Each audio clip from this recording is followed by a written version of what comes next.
What's up, everybody? I'm the Mangoose. You are awesome. At Undying Games made over $80,000 in less than an hour on Sunday by selling NFTs.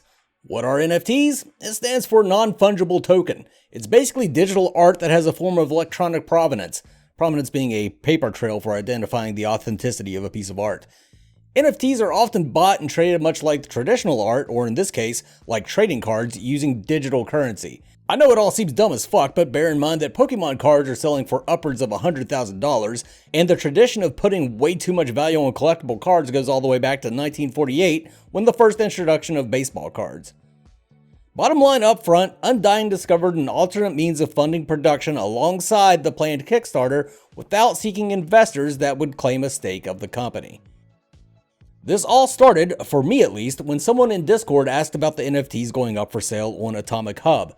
Undying obviously wasn't prepared to release this information yet, and they immediately went on the defensive with a focus on letting people know that they're going with an eco-friendly route. Them getting defensive like that raised my hackles. I figured that even though I knew nothing of NFTs and had zero clue how any of it could possibly affect the environment, them getting defensive was a red flag that needed to be investigated. And so began my journey down the jackastic rabbit hole that is NFTs. I've already explained a bit about what NFTs are, so let's first address what the environment has to do with anything. Most NFTs are paid for via Bitcoin, a currency that is known to use a massive amount of energy, thus leaving a huge carbon footprint. I still don't 100% understand why that's necessary, and to be honest, I don't care because I'm not into Bitcoin, and it also doesn't apply to what Undying is doing. Ethereal NFTs are traded on Atomic Hub that uses wax instead of Bitcoin.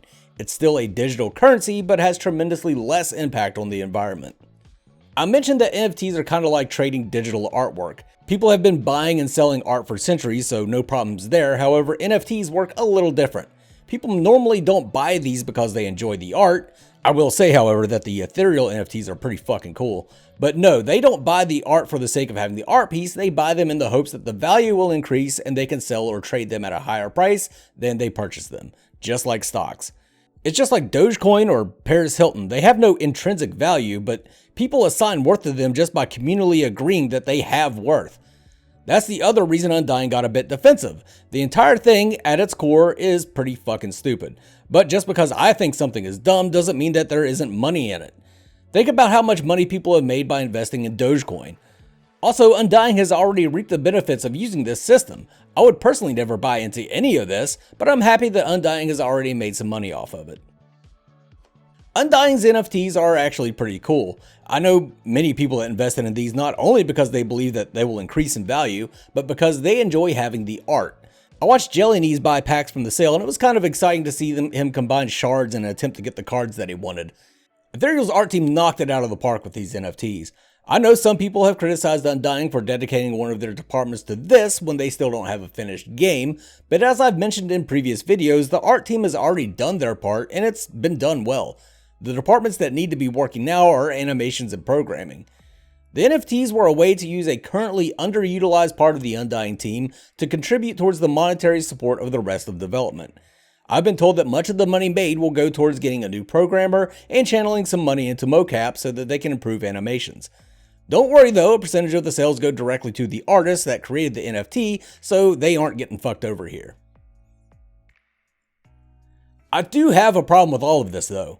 Undying made a promise to the community that they wouldn't take any money from the community until they had a gameplay trailer to prove the game's existence. This is the reason we still don't have a Kickstarter from Undying.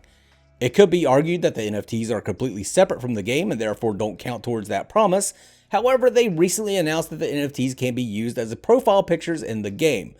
They can justify it and mince words all they want, but the simple fact of the matter is that Undying Games received money for something that will directly affect the game before they released a gameplay trailer, thus breaking the promise that they made to the community. They've delayed alphas before, which hurt, but they always had a caveat for that, saying that the alpha will possibly be this date. They never set a firm, concrete date for an alpha. This, however, is different. This is Undying doing something in direct contrast to what they said. I personally think they never should have made that promise to begin with.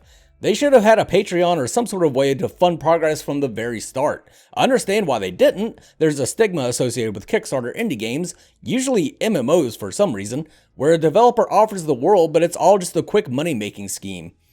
Undying didn't want to ask for money because they didn't want anyone to think that Ethereal was a scam.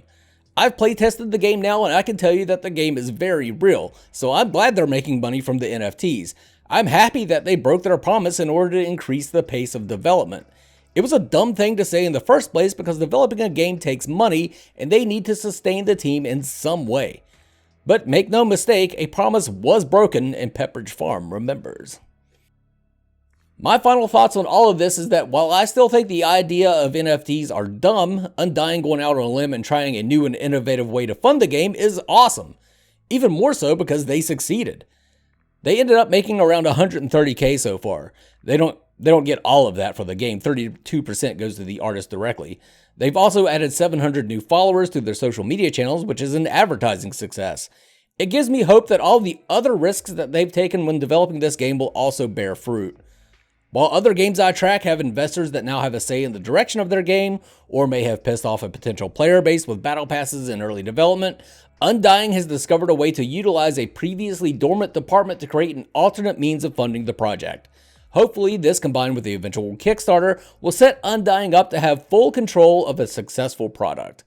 Like the video if you enjoyed it, subscribe if you want to, become a member if you want to support what I do monetarily, but for now, this is the Mangoose signing off. You guys have a good one. Mangoose!